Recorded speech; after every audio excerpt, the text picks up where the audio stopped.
Oi, boa noite. A live é casamento, filhos e organização, né? Quem assistiu a live da semana passada, e toda segunda e toda quarta eu tô aqui no mesmo bate-horário, às 9 horas, para poder falar sobre organização, produtividade, gestão do tempo, rotina, sobre o que vocês quiserem saber. Eu tô aqui para poder contribuir com bastante conteúdo para vocês. Então, vamos começar, né? Eu vou fazer umas perguntas e queria saber se alguém quer comentar. Você se sente cansada? Você se sente sem energia? Você sente que não tem tempo? Você acredita que a maternidade é mais romantizada do que ela é de fato? Claro que a maternidade é uma delícia, ela é o sonho de muita gente. A maioria, né, a grande maioria sonhou em ter um filho e romantizou muito esse momento.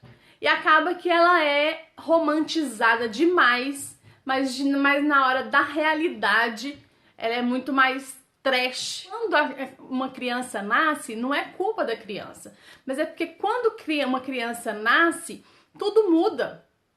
Quando chega um filho, a relação de casal muda. Muitas vezes acontece, infelizmente, igual eu falei, tem gente que tem um sonho da maternidade, tem gente que não tem e tá tudo bem, tem gente que engravida sem querer, tá tudo bem. Mas o casamento, ele passa por uma fase muito complicada quando chega um filho. Se o casal não tá bem entrosado, que tá muito bem entre eles, acontece uma grande possibilidade de briga e término. A maior o maior percentual de divórcio do casal é até o primeiro ano da criança. E infelizmente acontece, das vezes a mulher, igual eu falei, não tô generalizando, acontece da mulher querer engravidar para salvar o casamento. E infelizmente isso não acontece. E acaba acontecendo o quê? O contrário. Então, quando chega a criança, a rotina da casa muda. O funcionamento da casa muda. E por mais que a gente fale assim, a criança, ela que se adapte à rotina da casa. É muito difícil a gente fazer com que a criança se adapte à rotina da casa. E a gente acaba adaptando as demandas da criança, que é um ser que precisa mais do que a gente. Então, muitas vezes a gente deixa o casamento de lado e vai cuidar da criança. E isso não pode acontecer. Porque quando a gente deixa o casamento na geladeira e vai cuidar daquele filho, quando a gente volta, talvez aquele casamento já congelou. Aquele casamento já chegou num estado que não dá mais para retomar. Então, por isso da importância do filho chegar e estar um casamento bem estabelecido. Por que eu quis falar dessa maternidade tão romantizada, mais romantizada do que de fato ela é? Porque nós mulheres, a gente exerce muitos papéis. A gente tem vários e vários e vários papéis. E o homem também tem seus papéis, menos do que a mulher, porque a mulher acaba absorvendo muito mais papéis. Ontem, só uma curiosidade, a gente saiu do clube e foi abastecer o carro.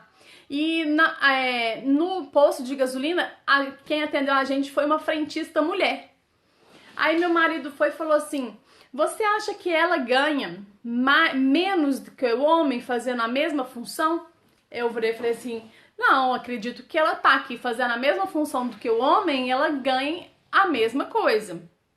Aí ele foi e falou assim: é claro, acontece muito da gente ver a mídia falar que as mulheres ganham mais do que os homens, Porque eles pegam a média geral do salário dos homens, pegam a média geral dos salários das mulheres, dividem e acaba a mulher recebendo menos. Porque, na média, a mulher está menos disposta a aceitar cargos de alto escalão na empresa, porque ela tem outras prioridades.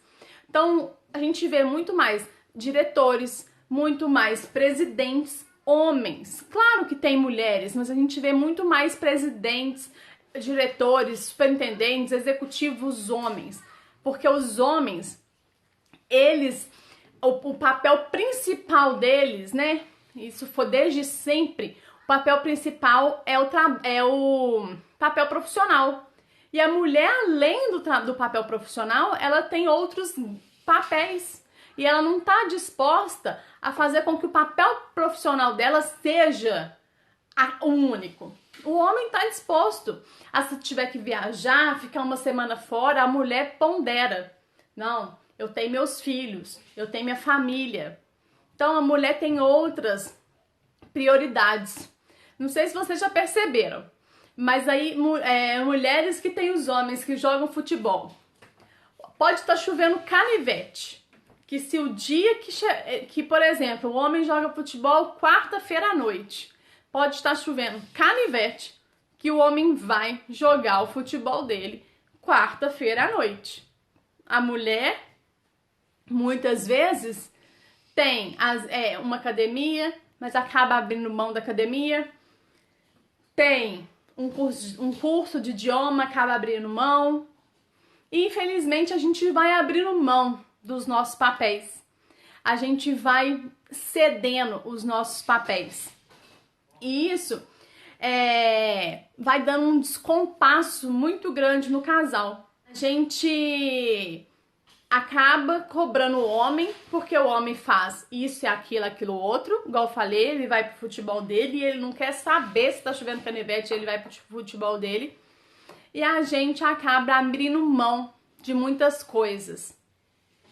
E aí a gente vai entrando no descompasso. E aí a gente vai entrando naquela cobrança. Aí a gente vai começando a não fechar a conta. E aí a gente tem que pensar qual que é o propósito. Qual o seu propósito quando você casou? Quais eram os desejos de vocês? Quais eram os sonhos? Quais eram as metas que vocês tinham? Quando eu falo, né, desse descompasso, da mulher assumir muitos papéis e os homens ter poucos papéis em relação aos papéis da mulher, a gente vai entrar agora um pouquinho na parte da organização.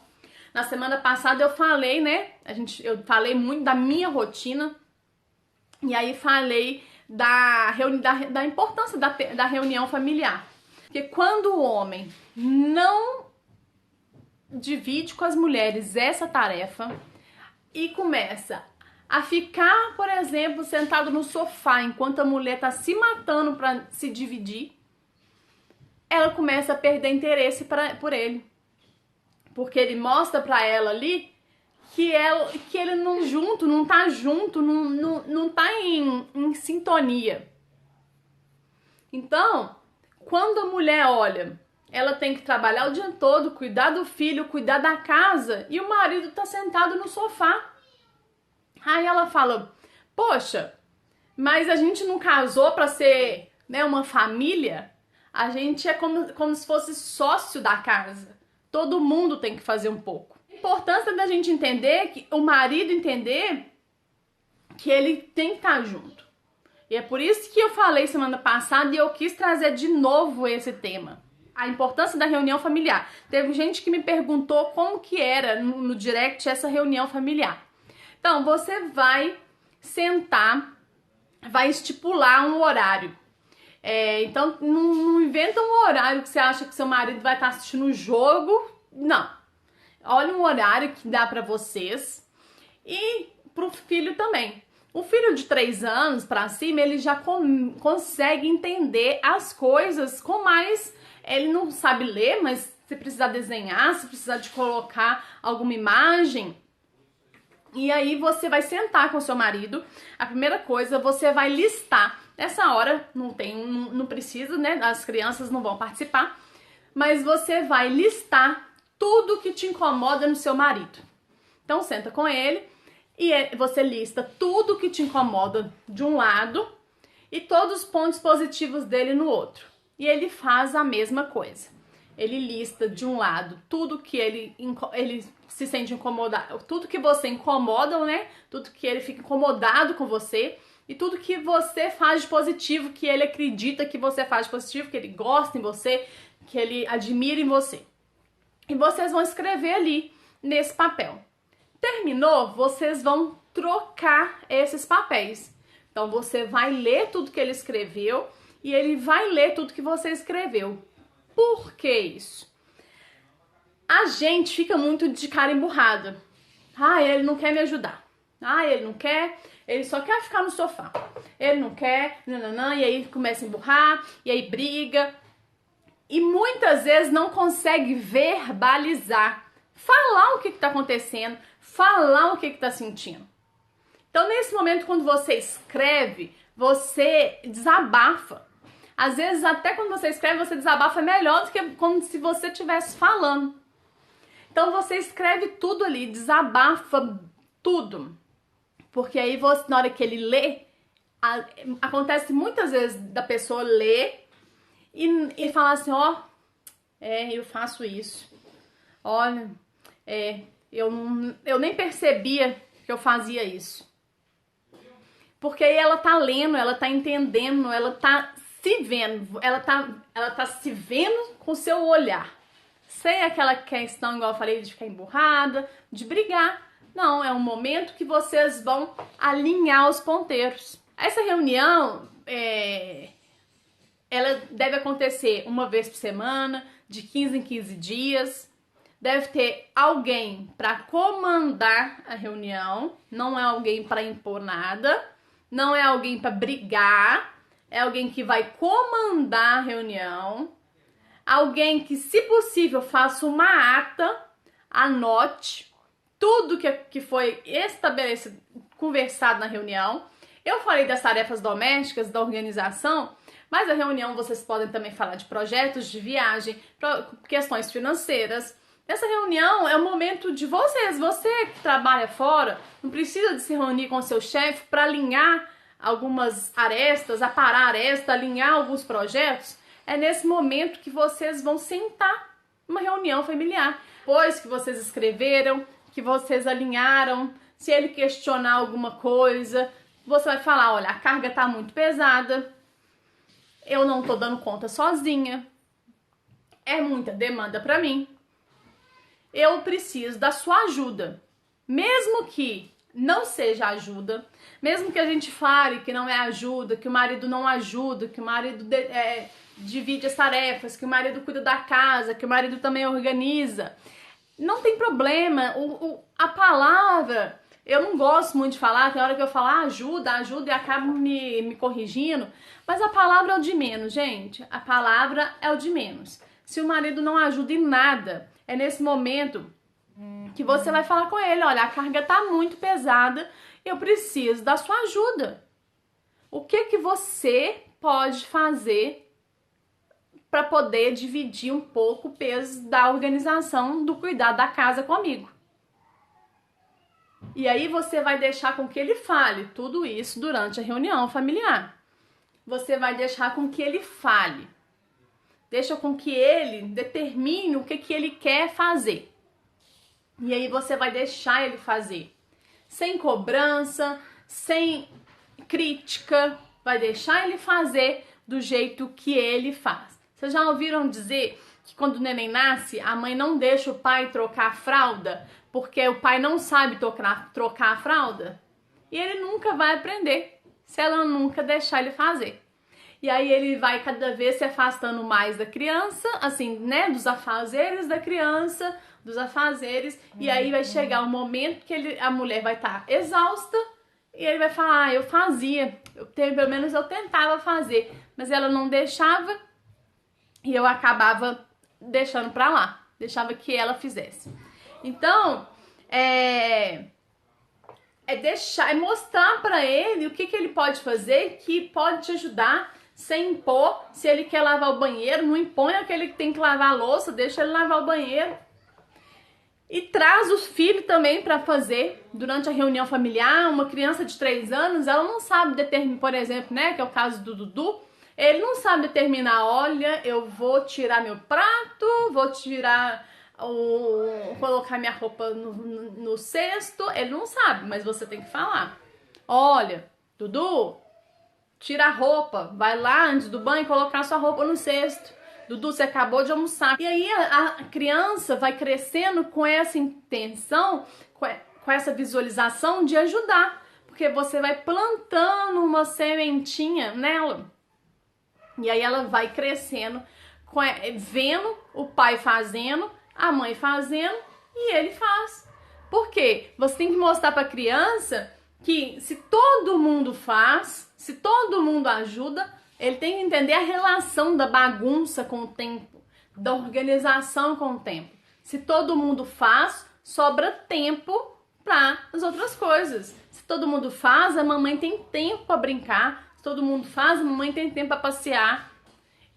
Mas se ninguém faz, a mamãe fica sobrecarregada. O sábado que a mamãe podia ir pro shopping, a mamãe tem que ficar fazendo faxina porque não dá conta de terminar. E aí entra a parte de planejamento, né? Que eu sempre vou falar de planejamento, de rotina. Escrever isso. Eu falei na semana passada, escreve isso. Coloca no quadro o seu nome, o nome da criança, o nome do marido, o que cada um vai fazer. No filho, se ele não sabe escrever, desenha. Eu tinha no quarto do Dudu, agora eu tirei uma rotina inteira, da hora que o Dudu acordava até a hora que o Dudu dormia. Só com imagem. Eu tinha uma linha escrita que eu lia pra ele e a imagem, pra ele entender qual que era a rotina dele. Ele não sabe ler, mas ele sabe ver a imagem e entender. Vocês precisam de ter um momento pra vocês. E precisam de ter um momento da família, porque sempre pro filho vocês vão ter tempo. Pode trabalhar demais, pode trabalhar de menos, mas sempre vai ter tempo pro filho. Se você tem tempo pra você, você tem tempo para as coisas importantes para você, você tem tempo para o seu marido, você tem tempo para as coisas importantes do casamento. Então, assim, planeje uma vez por semana, depois que o filho dormir, depois que o Dudu dormir, por exemplo, jantar, assistir um filme, comer alguma coisa. É isso que eu queria trazer hoje. Falar que a gente precisa de chamar o marido pra vir conosco, pra reunir, sentar na mesa, botar os pingos nos is e reunir. E pra finalizar, você não é a mesma de antes da maternidade. Então não cobre que também o seu marido seja o mesmo antes de ser pai. Assuma a responsabilidade. Seja responsável também. Não só culpe-o. A culpa é dele, é ele. Ele não me ajuda, ele não faz, ele não organiza, ele não cuida da casa. Não culpe-o somente. Claro que eles têm uma parcela de culpa, mas a gente também tem uma parcela de culpa. Então a gente tem que assumir essa responsabilidade. Então é isso. Hoje foi uma live menorzinha. Um beijo, boa noite. Tchau!